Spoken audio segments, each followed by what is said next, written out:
Don, hello, and thank you very much indeed for giving up your time once again in respect of our rural conference.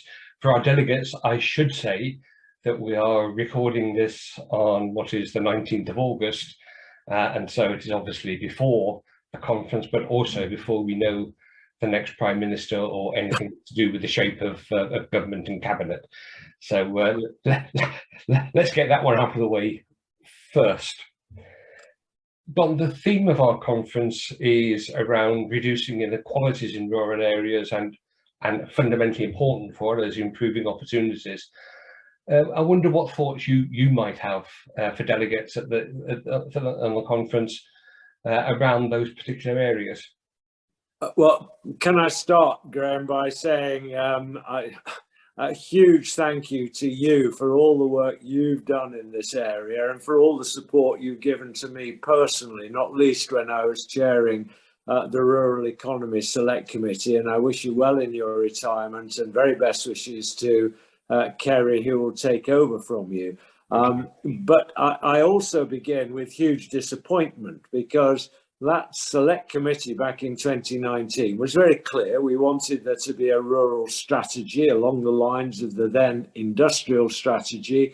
We were very clear that we wanted to have a proper rural proofing of all government policies, and we wanted to ensure that there was a place-based approach to delivery.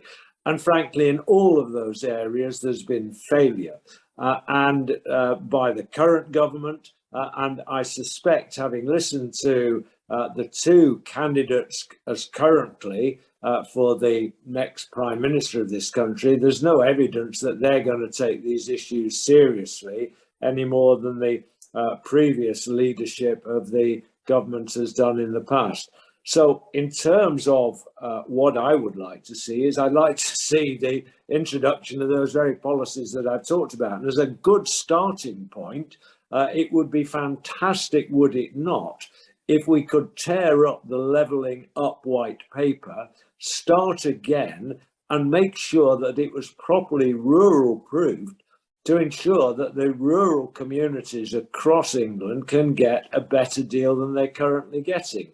And that's really the starting point for me, because if you look at the first rural proofing report that the government did, for 2020, published in March 2021, I mean, it was absolutely clear that they hadn't taken the issue seriously, making use of policies that had been introduced years ago, even ones introduced in subsequent period of time than the one it was meant to be covering, very often with little evidence, even in the examples they gave, that there was any concern about the specific needs of rural communities up and down the nation.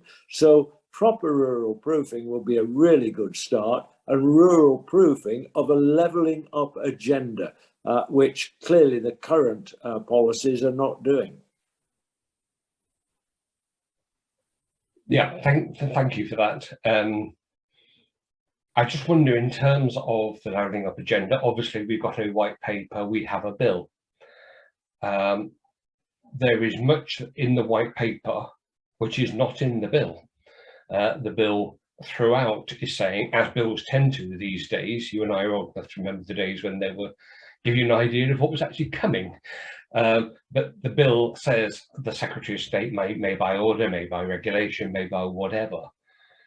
So there's clearly some way to go between what is in the bill as a framework and what we might expect when the bill has been enacted, presupposing it is, in terms of the measures and the metrics. So we have that opportunity, if opportunity it is, twixt now and then, to really make some of these points. I wonder if you'd agree with that, and any thoughts you have on and effectively how we can engage with the new Prime Minister, new cabinet ministers, etc., on this agenda to try to influence that, if that's the way things are going.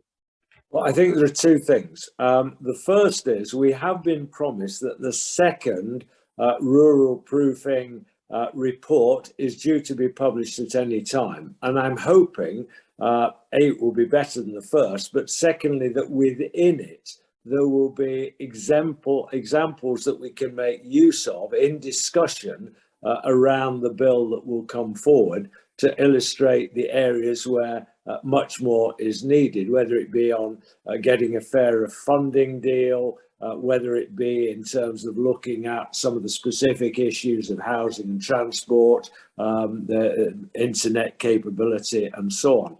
But I think the starter for 10 for me would be that within the white paper, there is a proposal that there is going to be a levelling up advisory council.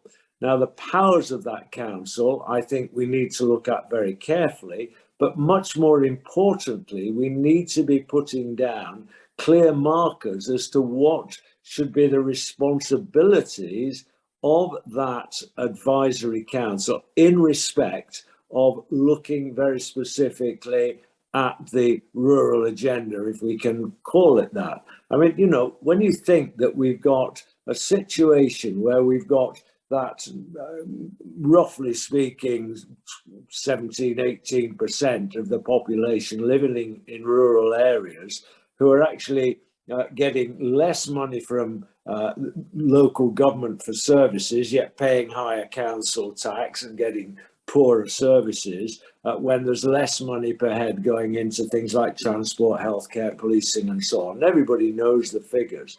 Then it's pretty clear something needs to be done. And I think it's vital that the advisory council plays a key role in looking at all of the various issues within the 12 missions that there are supposed to be covered, so many of which, the way things are written at the moment, look as if the government's view is that all 12 of them will happily be delivered by ensuring we look at what towns and cities can deliver to hit the various targets. So I think that the Levelling Up Council and looking at its remit and how it fits in would be a very good starter for 10. Excellent. Don, many thanks for those thoughts. I have no doubt at all that we will be debating those during this week. And I have no doubt that after conference, you and I will be in touch with each other again, so we can see how we can best use the resources and opportunities available to us to progress this agenda. So thank you very much indeed for your time. Thank you for your thoughts, and have a good holiday. Thank you very much. And I hope the conference goes really well.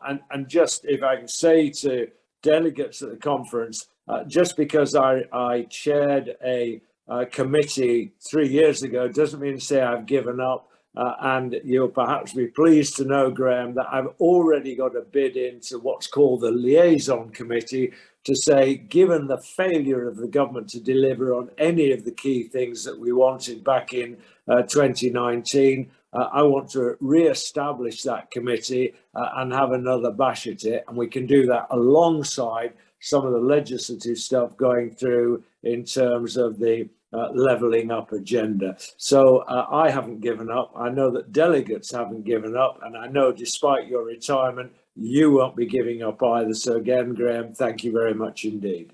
Okay, just to clear on that last point, I'm stepping back as Chief Executive at 31st of March next year, but I'm staying with the organisation for at least 12 months behind us.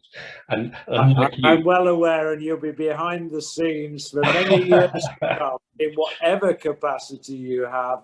And I'm sure all delegates of the conference know that, but wish you well and thank you for your time. Thank you. I certainly shan't be giving up. If you're not giving up, then I'm not giving up. Thank you, Don.